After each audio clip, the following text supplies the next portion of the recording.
सपा भाजपा के लिए नाक का सवाल बनी ये सीट। सीसामऊ सीट पर सपा भाजपा में कांटे की टक्कर, मुस्लिम इलाकों में खामोशी की चादर।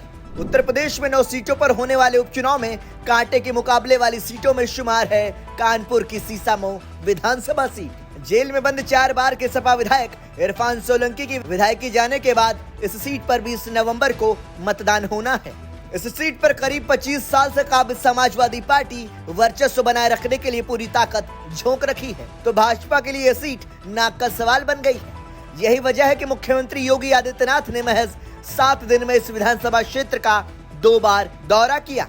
वहीं सपा मुखिया अखिलेश यादव एक जनसभा कर चुके हैं और बीते शनिवार को हुए मुख्यमंत्री के रोड शो के जवाब में रोड शो भी कर सकते हैं। उधर सीट पर जीत का आकलन करने से दिग्गज नेता और विशेषज्ञ भी बचते दिख रहे हैं। हालांकि 45% मुस्लिम वोटर, 30% SC OBC और 25% सामान्य वर्ग वाली इस विधानसभा क्षेत्र में हिंदू मुस्लिम ध्रुवीकरण साफ दिख रहा है। नसीम सोलंकी सहानुभूति के लहर पर सवार।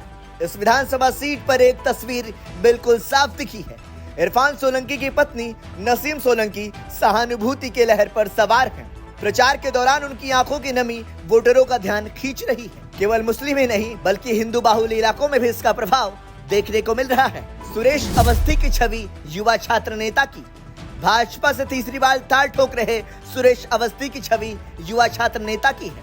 युवा उनसे जुड़े हैं। समाजवादी पार्टी के विधायक रहे इरफान सोलंकी से नाराज तबका सुरेश अवस्थी के साथ खुलकर खड़ा है। इसके अलावा मुख्यमंत्री की छवि और कानून व्यवस्था उनके लिए ट्रम्प कार्ड साबित हो रहा है। इस सीट पर साल 1991 में खिला था कमल। आपको बता दें कि सीसामऊ सीट पर साल 1991 में आखिरी बार कमल खिला था। तब बीजेपी के राकेश सोनकर चुनाव जीते थे। साल 2007 में भाजपा से चुनाव लड़कर इरफान सोलंकी से हारे हरीश मतरेजा ने कहा 2007 में इरफान भी सहानुभूति की वजह से चुनाव जीते थे, क्योंकि उनके विधायक पिता हाजी मुश्ताक सोलंकी का निधन हो गया था। आज इरफान जेल में बंद हैं, तब और अब की सहानुभूति में यही फर्क है। सपा के प्रभाव का अंदाजा इसी से लगाया जा सकता है कि साल 2017 के चुनाव में योगी और मोदी लहर के बावजूद सीसामऊ सीट से समाजवादी पार्टी ने जीत हासिल करने में कामयाब रही थी। आपको बता दें कि सीसामऊ सीट पर मुस्लिम 45%, सामान्य वर्ग 25%, SC वोटर 16%, OBC के साथ अन्य 14%। इस विधानसभा सीट पर 2,69,000 मतदाता हैं, जिसमें महिला मतदाता 1,26,000 और पुरुष मतदाता 1,43,000 हैं। बसपा ने वोट काटा तो नुकसान भाजपा का। सीसामऊ विधानसभा क्षेत्र में SC वोट खासी संख्या में है। एक वोट की लड़ाई में अगर बसपा ने सेंध लगाई तो भाजपा की चुनौती बढ़ सकती है। हालांकि पिछले चुनावों पर नजर डालें तो इस सीट पर बसपा का जनाधार लगातार घटता चला गया है। हालांकि बसपा ने इस सीट पर जीत के लिए सोशल इंजीनियरिंग के सारे फॉर्मूले अपना रखे हैं। परिसीमन से पहले साल 2007 के चुनाव में बसपा के अनिल सोनकर वारसी को 18% वोट मिले थे। इसके बाद वोट प्रतिशत लगातार गिरता गया।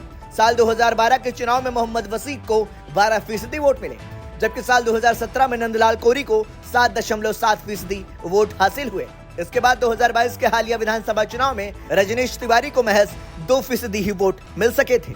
जीत हार का फैसला। साल 2007 में सपा ने 23,203 वोट से जीत हासिल की थी। इसके बाद साल 2012 में समाजवादी पार्टी ने 19,663 मतों से जीत हासिल करने में कामयाब रही थी, जबकि 2017 के विधानसभा चुनाव में सपा ने 5,826 वोटों से जीत दर्ज की थी। इसके बाद साल 2022 के विधानसभा चुनाव में समाजवादी पार्टी ने अखिलेश यादव के नेतृत्व में 12,266 वोटों से जीत हासिल करने में कामयाब रही थी। आपको बता दें कि इस बार सीसामऊ सीट से भाजपा ने सुरेश अवस्थी, सपा ने इरफान सोलंकी की पत्नी नसीम सोलंकी और बसपा ने वीरेंद्र शुक्ला को चुनावी मैदान में उतार रखा है। ब्यूरो रिपोर्ट, संदेश वाहक।